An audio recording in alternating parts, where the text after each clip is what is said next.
Actually going to start a little bit with with Houston.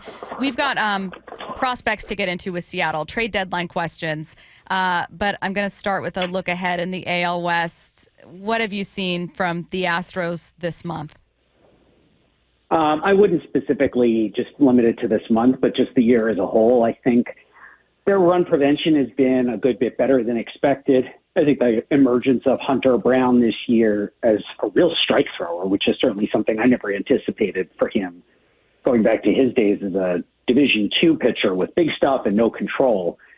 I think that's made a huge difference for them, but I also think their lack of depth, it hasn't hurt them yet, but looking forward, it's something if I were in their front office, I'd be very concerned about. How do we address that in that if they have any kind of significant injury to someone in the rotation, almost anyone in the lineup, they really don't have the kind of reinforcements or bench players who'd be able to step in and fill the gap. So that's what I would expect them to try to do as we approach the trade deadline in 31 days. Keith, last year there were very few top prospects moved at the trade deadline, and we're a couple weeks removed from the Rafi Devers trade that shook up the baseball industry. Mm-hmm. So I want to know from you, what is maybe the more valuable currency in baseball these days? Is it prospects or is it salary relief? That really depends on the club. And because some teams are really just looking for salary relief or willing to take on salary if it means getting more in terms of prospects. The Dodgers, I think, have done that quite a bit over the last few years. Whereas, small market teams, say the Pirates, who are obviously should be sellers. I guess I'm making an assumption here that they will be sellers. They are, they probably want some salary relief, but it's really important for them to get prospects. Because if you talk to people who work in front offices or scouting departments for the Pirates, the Rockies, even the Rays, who are contenders, they'll always say, we don't get to sign number one or number two starters or sign, cleanup hitters in free agency. So we got to draft those guys or we got to trade for them while they're still prospects and haven't reached their peak value. So I think it really just depends on who's buying and who's selling. Some teams will value the salary relief a lot more, but the small market or small revenue teams are, I think, much more likely to say, no, we've got to roll the dice on some prospects to get that kind of upside. Before we get into some of what Seattle could trade and taking a look at the farm system and these prospects, have you, Keith, heard anything at all about whether the Mariners could be buyers or could even be aggressive buyers at the deadline? I have not. I'm sorry. That's just kind of not my beat. And the draft totally is fine. 13 days from today, so that is my life right now. Fair, very fair. Okay, let's get back to prospects. Seattle with a really great farm system, and while this team has struggled to build up an offense, it's not for a lack of building up great pieces in the farm. Is there a piece that you look at with their prospect group that you think could potentially, bring some interest from other teams? And likewise, is there a piece that if you were Seattle, you simply would not move? Oh, I think they're going to have a lot of interest in probably the top 6 or 7 guys in their farm system. The second question is, I think, the harder one, because I think most people would agree with my assessment that Colt Emerson is the top prospect in the system.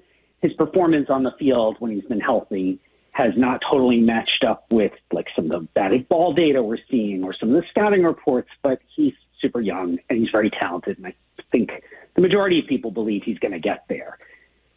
Is he untradeable? Because if there's anybody in the system who's untradeable, I think it's that guy. I might say he's untradeable for the simple reason that the Mariners believe in him probably a little more than what his trade value would be because he hasn't produced that much yet. He hasn't produced quite up to the level of expectations. I think he's a top 10 prospect in baseball. I'm projecting ahead quite a bit on that. They might actually get less for him in the trade market than somebody like a Cole Young, closer to the majors, has produced at a higher level. It doesn't have anywhere near Emerson's ceiling, for example.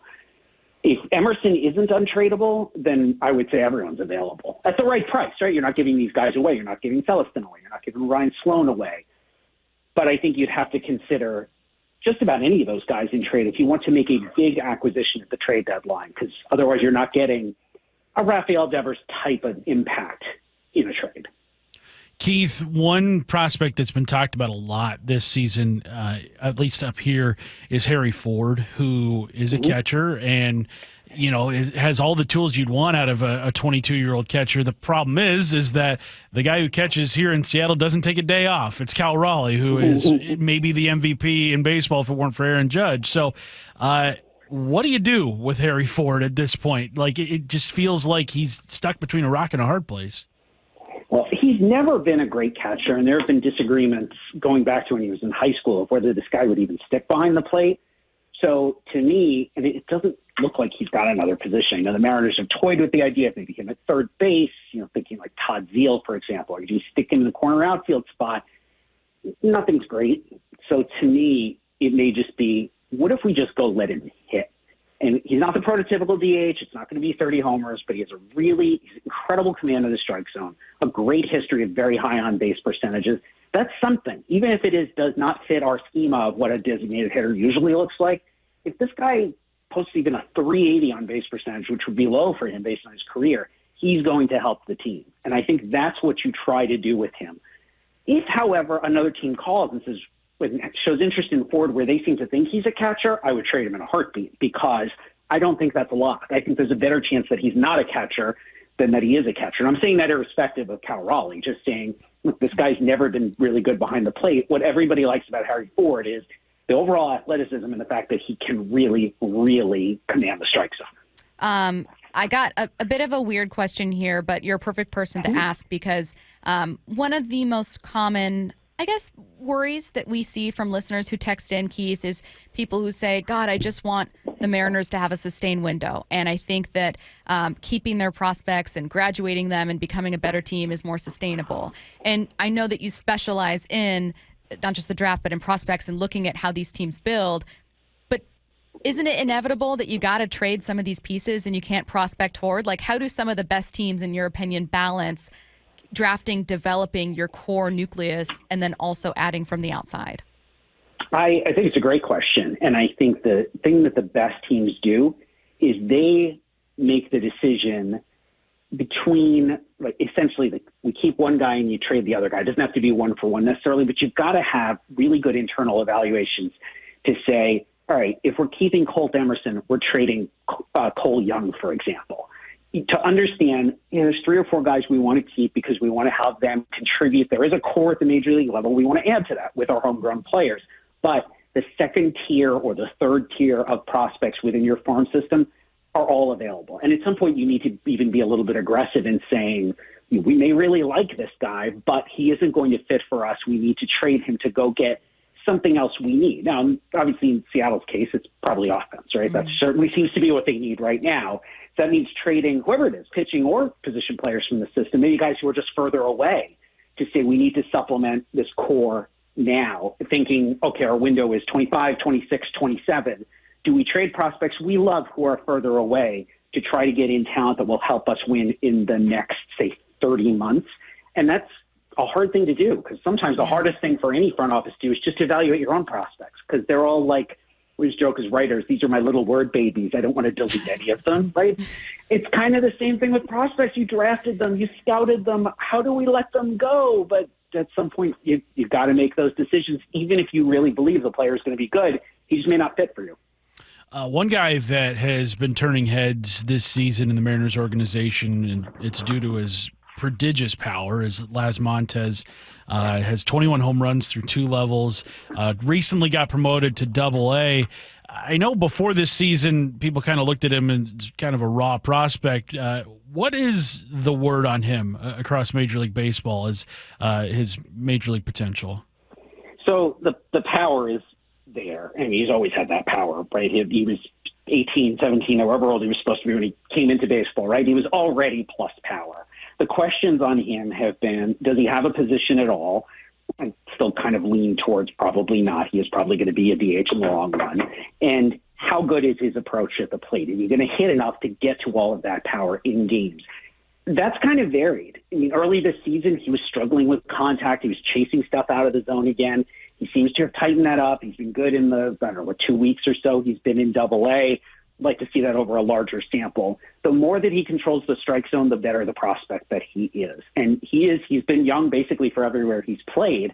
I've been very impressed by how much he's made adjustments at the plate. As much as I kill the guy for his defense or lack thereof. He does continue to show the ability to make adjustments at the plate, and that is what the best hitters do. People want to compensate to Yordan Alvarez, who really should never touch a glove again for the rest of his career. Maybe that's Montes. That's a pretty good outcome. If you told me he was even Yordan Alvarez-like, I would be thrilled with that outcome. And I do think that's within reach. Is there a concentrated group of talent for Seattle, for instance? Like, do they have the bulk of their talent in Everett or maybe 2 years away, or are there some pieces you like that are short term? Where do you kind of see, if there is one, a concentration of talent? I like 2 years away. I think that's about right because they're not necessarily all on the same roster, but they're all about that far away. Emerson, Johnny Farmelo, who absolutely loved him out of the draft, thought it was a great pick, seems to have come back pretty well from the ACL tear. Was just worried the speed and the defense wouldn't be there. I would put Montes in that same group. I am not racing him to the majors at this point. That little cluster of guys, they're all about the same distance from the majors developmentally. There are a few guys further away. Celestin, I mentioned earlier. I do think he's further away, but I think he's got a chance to be a superstar as well. But it's that little group of, that's not even that little, that group of guys who are more or less around high A, couple of low A, couple of double A. But that group, that's the next core. And that's the group, I think, by 27, you're really starting to see at least show up in the majors. Maybe they're not quite impacting yet just because it turns out getting to the majors and producing is really, really hard. But that's when they start showing up on the big league roster. Keith, you mentioned the draft is less than 2 weeks away. The Mariners lucked out and moved all the way up to pick number 3 in the lottery. So they're going to add somebody with a lot of talent. Who are you hearing could be available to them at pick number 3 that they would have a lot of interest in? I think the pick will be either lefty Cade Anderson from LSU or shortstop, maybe not forever a shortstop, but currently a shortstop, Ivar Cat from Oregon State. That would be my guess. One of those two guys is going to be available for them almost certainly. And although I know they like and have interest in other players, right now I would bet pretty good money on it being one of those two. Arquette is more likely to be available. The Nats are going to take one of probably 3 or 4 guys at this point. The Angels are going to take a pitcher that they can put in the majors like 3 days after the draft. Whichever guy is left for the Mariners, they'll take and is probably a good, it's going to be a great pick. Right? Landing third is actually not that much different than landing first in this particular draft class. There's no Strasburg or Harper. There's no runaway first pick. The only disadvantage to picking third rather than first is you have a little less money to play with, but the Mariners have at least one extra pick I can think of. So they're going to get creative, and I think they'll do well at pick 3 and probably do kind of like what they did with Ryan Sloan last year, get another first-round talent with one of their later picks on day 1. Any interesting trends emerging from you when it comes to draft decisions, more or less high schoolers, for instance, or does it kind of feel like most teams have similar approaches?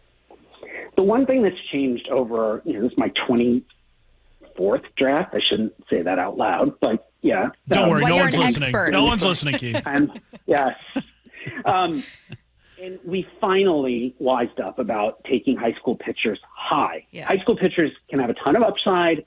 I scout them. I think I rank them appropriately, but the high school pitchers taken in the first round of the draft, which tend to be the most advanced guys and the hardest throwers, or the guys with the thickest breaking balls, they don't make it at that great of a rate. They break down a lot more. And in general, we see far fewer of those guys going, especially high in the draft, because the track record just says so. Otherwise, teams still take and should take the high school position players reasonably high, and the balance between, or the trade-off between college and high school, it just varies year to year. This draft happens to be really deep in high school shortstops for some reason and fairly weak in college position players with defensive value. And I think you're going to look through the first round, especially, is going to reflect that. You're going to see a bunch of high school shortstops taken, quite a few college pitchers, weirdly enough, a lot of lefties.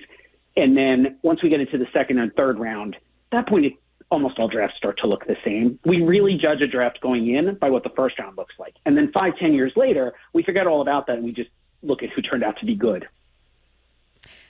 I always think that your job is impossibly difficult, and I'd never know how to predict some of these things. So I kind of have two questions, and I don't mean to couple them together, but I know that we got to get you out of here soon.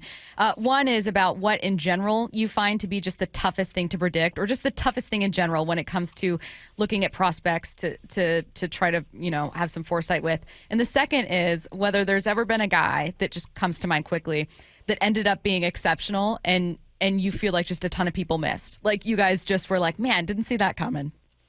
The first question is easy. It's the hit tool. It is who's going to hit. There are so many guys. Dustin Ackley, sorry, probably too soon, but like everyone thought he was going to hit. There were all kinds of other questions. Where's he going to play? Is he going to generate power? But he's going to hit. But he didn't hit. And I've had a lot of those guys. Justin Smoke, obviously played a little bit in Seattle. That guy hit everything and hard. And the fact that he had a career, but nowhere close to what I thought he was going to be. Josh Vitters, one of the best swings I've ever seen, hit tons of stuff hard at all the big showcases in high school, and he couldn't tell a ball from a strike, ultimately, and that ended up sinking him. Guys who turned out to be something, the whole industry missed on Paul Goldschmidt. He played behind, I think it was Jameson Taillon in high school. He was at a major high school, goes to a mid-major, gets drafted in the 8th round, never appears on anyone's top 100 list, including mine. All I ever heard from pro scouts was like, he's fine. He's like a platoon first baseman. He's not going to be anything. The guy might end up in the Hall of Fame. And we all missed on him basically until the moment he got to the big leagues. Is Cal in any way a different kind of player? I mean, Cal's we're talking about this season being really cool. I have not met anyone that as a prospect, they were like, oh man, I could have seen this coming. No. So, I mean, he's going to hit 50-something homers this year. Crazy. Right? That's crazy. I have always taken pride in the fact that in his draft year, I had Cal Raleigh as a third rounder, like 99th on my board. And I had scouts say, that's a fat guy. He can't catch. I had seen him in the ACC tournament. I was like, he's fine. Okay, he's a little zaftig, but he's fine. Not a right? fat guy who can't catch. Also, fat guys catch. That's fine, right? We've had a lot of fat guys have long careers as catch. If you're going to be fat in baseball, you better pitch or catch. We have a lot of celebrated fatties, okay? Absolutely. I'm into it. We love my house. My wife's a big Phillies fan, but if Alejandro Kirk is at the plate, we are watching. We love a fat catcher. Love that little meatball. Truth is, like Raleigh, first of all, Raleigh's not actually that fat. He's kind of husky, but it's a really good build for a catcher. But I watched him move. That's what matters. This isn't about fat shaming. This is about, can you handle the defensive demands of the position? Yeah. But he's fine, and he could hit. If you'd asked me how many homers do you think he'll hit in a year, I probably would have said 25 and been off by literally 100%. He is the Athletics' Keith Law. Keith, you're the best. This has been so fun. Thank you for staying a little late with us. We appreciate it. Thanks, Keith. My pleasure.